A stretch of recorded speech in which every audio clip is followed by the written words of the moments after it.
Welcome to The Explainer. So today, we're unpacking a truly fascinating framework from a source text by Xu Feng titled 8 Ways Through the Mortal World. We're going to look at a spiritual cosmology that maps out the universe, not just as a vast empty void, but as a literal, bustling transit map. Just imagine for a second that reality as we know it is a massive metaphysical railway station. Where did you come from? Where are your actions actually taking you right now? Well, this source text lays out a highly structured, systemic answer to those exact questions. And we're going to break down every piece of this cosmic architecture so you can see exactly how the whole shebang works. Okay, let's dive into this.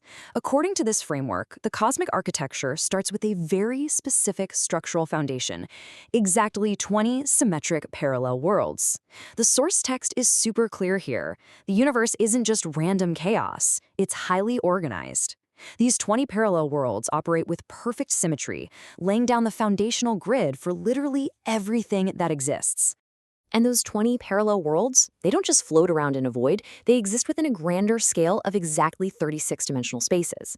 By laying out these specific numbers, 20 parallel worlds and 36-dimensional spaces, the text firmly establishes the macro scale of this entire cosmology. It's this massive, symmetric, and highly structured system where every single level of existence has its designated place. Here's our roadmap for the explainer today. We'll start with part 1, the cosmic architecture. Then move to part 2, the mortal transfer station. Next up is part 3, the 8 cosmic ways. And we'll wrap up with part 4, your conscious choice. All right, let's jump right into section 1, the cosmic architecture, above and below.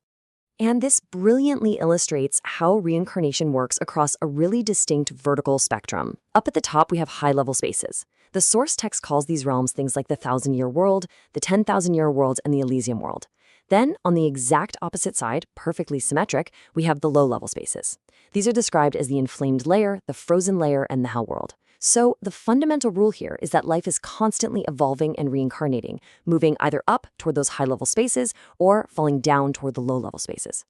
Which brings us right to section 2, the mortal transfer station, our 3D reality.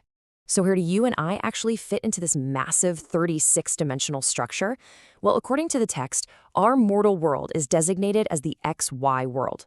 It manifests to us as standard 3-dimensional space, but its cosmic function, that is what's truly interesting. The XY world is the exact midpoint where the high-level spaces and the low-level spaces cross paths. It is literally a transfer station. Any life moving up to a higher space or dropping down to a lower space absolutely must pass through our mortal world to get there. The author uses a fantastic analogy to ground this. The text says, the mortal world is a traffic hub, just like the Zhengzhou railway station in China, where crowds come and go, back and forth, hustling and bustling each and every day, determinedly and actively. I mean, think about a crowded transit hub. Aside from the folks who actually work there, everybody else is just passing through, right? They get off one train, grab their bags, and rush to catch another, hopefully without losing their metaphysical luggage along the way. Our world is described as a temporary stage, an inn where souls are busily transferring to their next destination. All that chaos, the fighting, the ambition we see around us, it's just the hustle and bustle of passengers desperately trying to catch their next cosmic ride. But here's the strict logic of this universe. Just wishing to go somewhere isn't enough. To reach a destination, you have to be on the right track. If you want to be a doctor, you take the path of medicine. In the physical world, airplanes taxi on runways, ships float on waterways, and trains run on tracks. You can't sail a train down a river, no matter how much you wish to reach the port. In this cosmology, that exact same logic applies to your soul. You simply can't reach a high-level destination if you board the wrong cosmic vehicle. Let's move to and see how this builds into section 3, the 8 cosmic ways, the departure board. This right here is the absolute core of the explainer.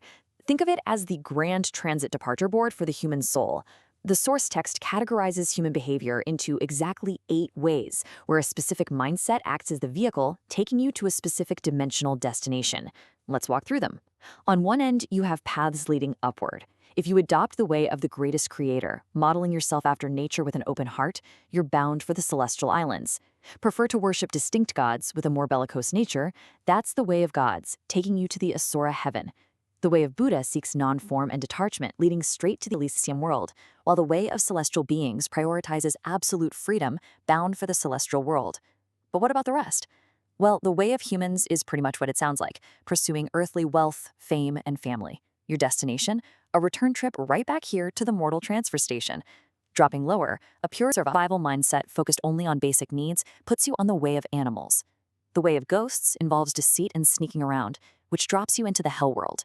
And finally, the way of Satan, driven by arrogance and destruction, leads straight down to the lowest realms, the inflamed or frozen layers. Every single mindset is a guaranteed ticket. Which brings us to our final part, Section 4, Your Conscious Choice, the Ultimate Law. So the crucial point is, how are souls actually sorted onto these 8 paths? Is there some giant cosmic judge at the gates? No way. According to the text, the mechanism is entirely automatic. The quote reads, "Like attracts, birds of a feather flock together." It's basically an underlying sorting program of the Tao. Your internal consciousness automatically dictates your cosmic path. Whatever your core life structure is, whatever you value and practice on a daily basis, that automatically becomes the track you're running on. The universe simply sorts you into the vehicle that perfectly matches your vibration. Now, what's really interesting about this observation from Xu Feng is that every single person in this 3D transfer station is currently walking on one of those 8 ways, whether they actually realize it or not.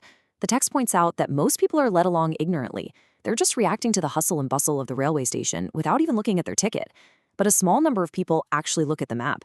They choose their consciousness clearly and plainly, actively selecting the exact vehicle they want to board.